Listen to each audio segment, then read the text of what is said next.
Hello and welcome to my channel, or welcome back to my channel. My name is Jay and this is a web of classic tales. If you're enjoying the videos, please like, subscribe, and share. If you'd like a notification every single time a new video is uploaded, please click on the little bell icon. Today we will continue reading H.G. Wells' The Time Machine. Now, indeed, I seemed in a worse case than before. Hitherto, except during my night's anguish at the loss of the time machine, I had felt a sustaining hope of ultimate escape. But that hope was staggered by these new discoveries. Hitherto I had merely thought myself impeded by the childish simplicity of the little people, and by some unknown forces which I had only to understand to overcome.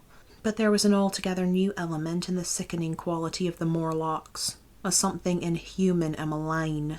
Instinctively I loathed them. Before I had felt as a man might feel who had fallen into a pit. My concern was with the pit and how to get out of it. Now I felt like a beast in a trap, whose enemy would come upon him soon. The enemy I dreaded may surprise you. It was the darkness of the new moon. Weena had put this into my head by some at first incomprehensible remarks about the dark nights.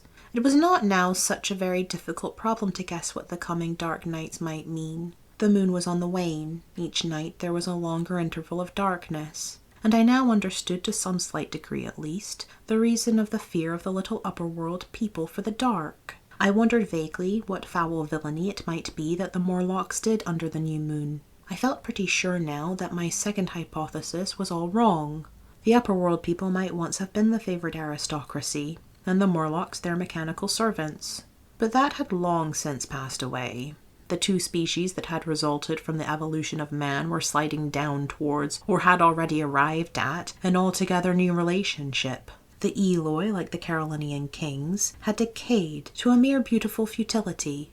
They still possessed the earth on sufferance, since the Morlocks, subterranean for innumerable generations, had come at last to find the daylit surface intolerable. And the Morlocks made their garments, I inferred, and maintained them in their habitual needs, perhaps through the survival of an old habit of service. They did it as a standing horse paws with his foot, or as a man enjoys killing animals in sport, because ancient and departed necessities has impressed it on the organism. But, clearly, the old order was already in part reversed.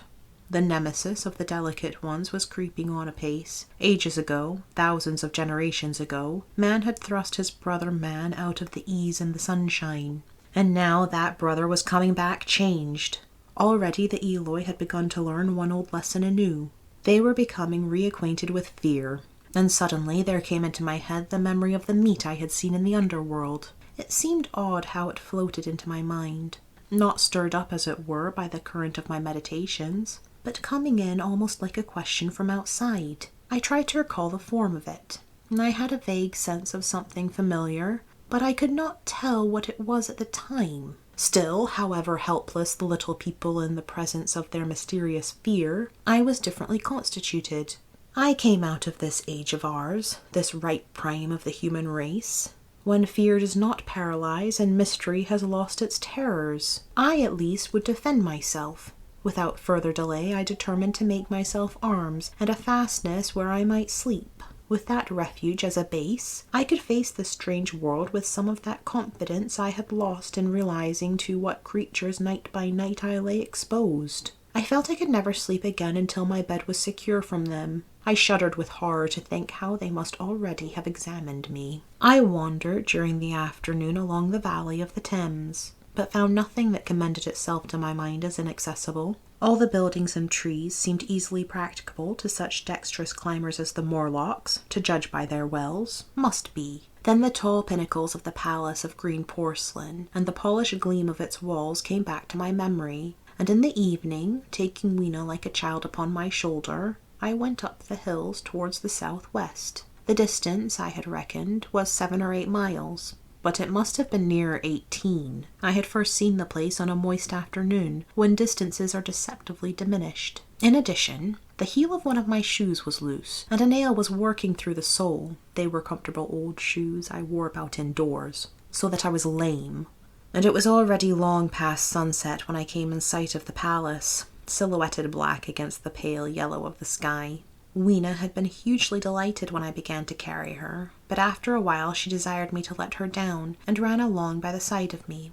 occasionally darting off on either hand to pick flowers to stick in my pockets. My pockets had always puzzled Weena, but at the last she had concluded that they were an eccentric kind of vase for floral decoration. At least she utilized them for that purpose. And that reminds me, in changing my jacket I found, the Time Traveller paused, put his hand into his pocket, and silently placed 2 withered flowers, not unlike very large white mallows, upon the little table.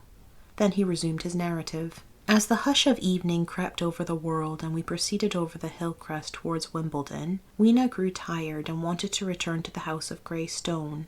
But I pointed out the distant pinnacles of the palace of green porcelain to her, and contrived to make her understand that we were seeking a refuge there from her fear. You know that great pause that comes upon things before the dusk? Even the breeze stops in the trees. To me there is always an air of expectation about that evening stillness. The sky was clear, remote, and empty save for a few horizontal bars far down in the sunset. Well, that night the expectation took the colour of my fears. In that darkling calm, my senses seemed preternaturally sharpened.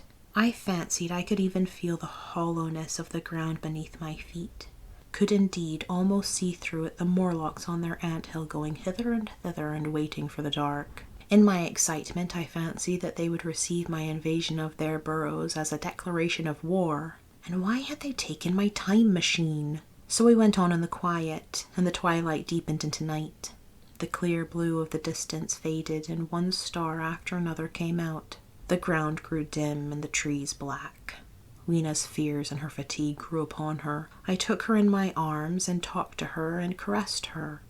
Then, as the darkness grew deeper, she put her arms around my neck, and closing her eyes, tightly pressed her face against my shoulder. So we went down a long slope into a valley, and there in the dimness I almost walked into a little river.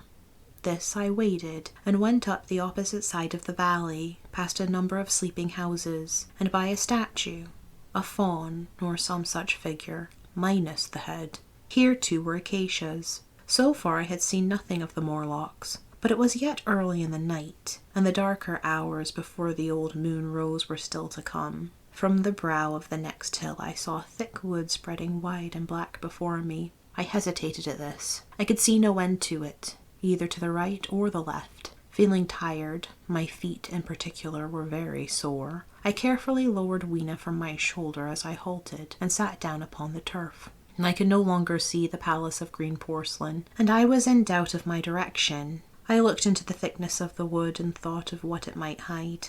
Under that dense tangle of branches one would be out of sight of the stars. Even were there no other lurking danger, a danger I did not care to let my imagination loose upon, there would still be all the roots to stumble over and the tree boles to strike against. I was very tired too after the excitements of the day, so I decided that I would not face it, but would pass the night upon the open hill. Weena, I was glad to find, was fast asleep.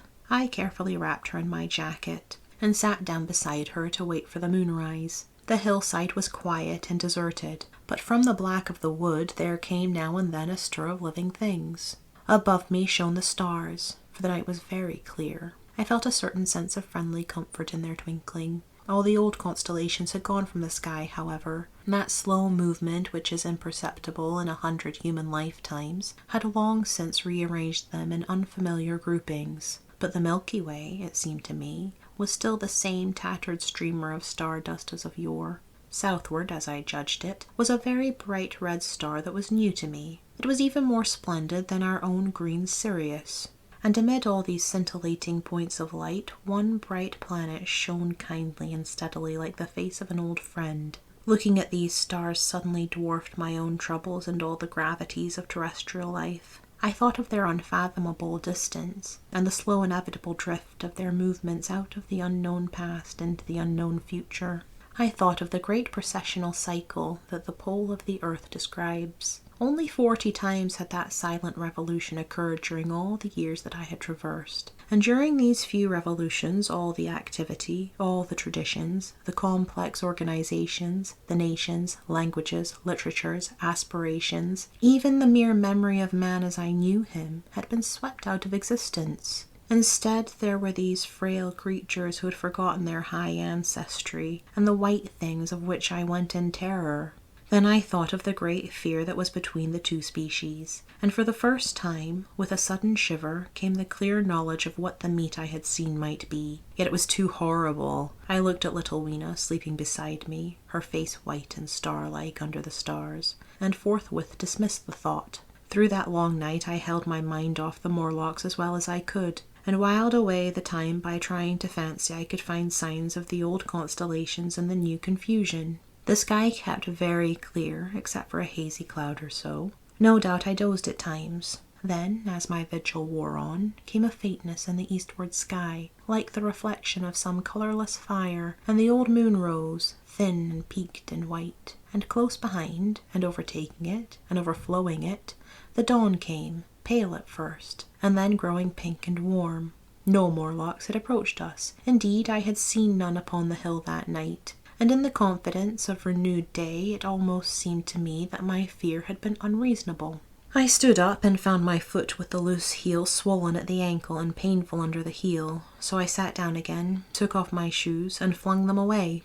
I awakened Weena, and we went down into the wood, now green and pleasant instead of black and forbidding. We found some fruit wherewith to break our fast. We soon met others of the dainty ones, laughing and dancing in the sunlight as though there was no such thing in nature as the night. And then I thought once more of the meat that I had seen.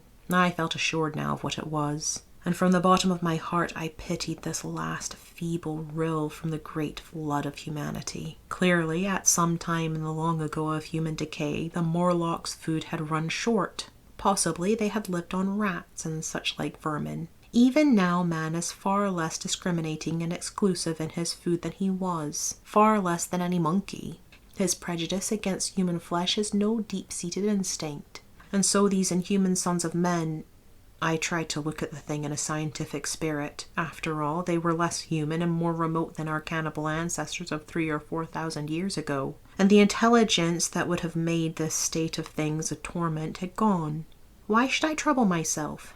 These Eloi were mere fatted cattle, which the ant-like Morlocks preserved and preyed upon, probably saw to the breeding of. And there was Weena dancing at my side. And then I tried to preserve myself from the horror that was coming upon me, by regarding it as a rigorous punishment of human selfishness. Man had been content to live in ease and delight upon the labours of his fellow man, had taken necessity as his watchword and excuse, and in the fullness of time necessity had come home to him. I even tried a Carlyle-like scorn of this wretched aristocracy in decay, but this attitude of mind was impossible. However great their intellectual degradation, the Eloi had kept too much of the human form not to claim my sympathy, and to make me perforce a share in their degradation and their fear. I had at that time very vague ideas as to the course I should pursue. My first was to secure some safe place of refuge, and to make myself as such arms of metal or stone as I could contrive. That necessity was immediate. In the next place, I hoped to procure some means of fire, so that I should have the weapon of a torch at hand, for nothing, I knew, would be more efficient against these Morlocks. Then I wanted to arrange some contrivance to break open the doors of bronze under the White Sphinx.